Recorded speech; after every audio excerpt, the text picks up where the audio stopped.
How you living? In a format that's dominated by dragons and spellcasters, let's dive into domain format and let's get torrential. Put your hands into the water. Before we begin, I would like to give a huge shout out to domain format and TCG Player. I read their article talking about the top 10 water monsters for domain, and the fun fact is I actually play 7 out of 10. I do disagree with their number one pick, but we ain't going to talk about that right now. The other 7 will come up in conversation later on in this video. Let's talk about the best starters in water. We have Hexa Spirit of the Ice Barrier, Revealer of the Ice Barrier, and finally Deep Sea Diva. All of them are 1-card combos, even though Revealer is 1.5. You discard any card. Those 3 can basically start a whole board by themselves.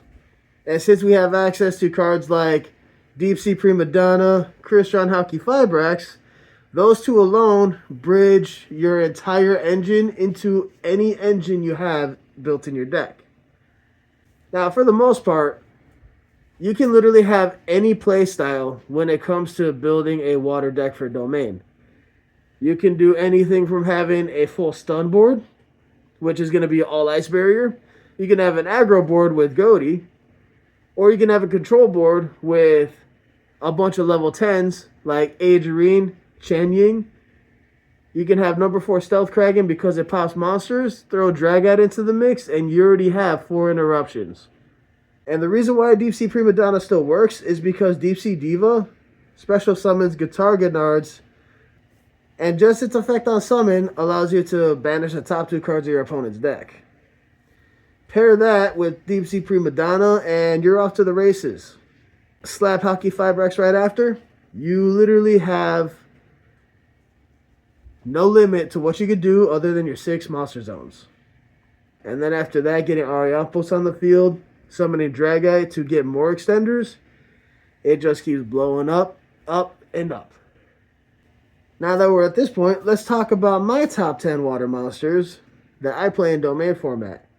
Starting at number 10, we have Mirror Mage of the Ice Barrier. That card all on its own adds an Ice Barrier card from your deck or banish if it's sent to the graveyard. And you contribute another effect monster to summon 3 Ice Barrier tokens, raising its level per token. So you can turn that level 2 into a level 8 Synchro. My number 9 spot has to be Sword Soul Sovereign Supreme Chen Ying. Because this deck does include banishing qualities, having Chen Ying active every single turn is just ridiculous. It's great spot removal. It hurts people and you're susceptible to Super Poly, but this is what we chose. At number 8, we got to go number 4 Stealth Kraken. It turns everything on the field into water, and it can pop and burn. And number 7, we got to go with my boy Ariampos, Serpent of the Goaty. That is one of the bridges that gets my Goaty engine running. As long as you can make a level 6 Synchro, you have access to almost all of the fish. Now, number 6, we have Abyss Shark. As long as you control a water monster, you special summon it, add another fish monster between the levels 3 and 5. It's a really good extender, and pretty soon it's going to be part of a 1-card combo when the first Penguin comes out. We'll talk about that in January when it's available on Dueling Book. And number 5, it's got to be Ice Jade Agerine, the level 3.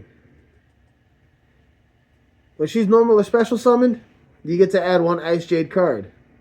That gets you your level 10 Synchro. Number 4, we got to go with Crystron Hauki Fibrax.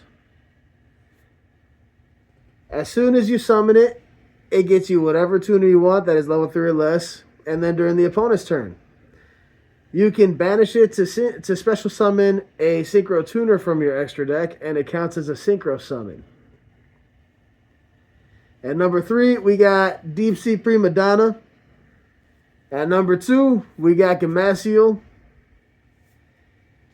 Great spot removal, especially when you're dealing with somebody at the pod that has a Towers monster. For some reason, I always open it against trash. And my number one monster, and you guys are not going to believe this, is Lancia, the ancestral dragon of the Ice Mountain. Just that one card by itself could build a whole Ice Barrier board during the entire pod's rotation.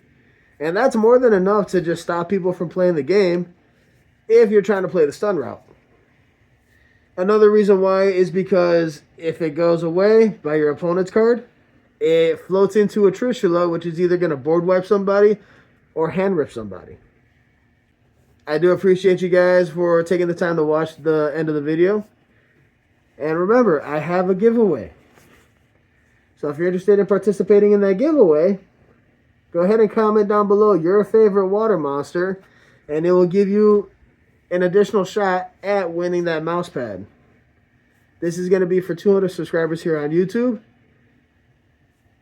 If you have any questions, comment down below or DM me on Discord.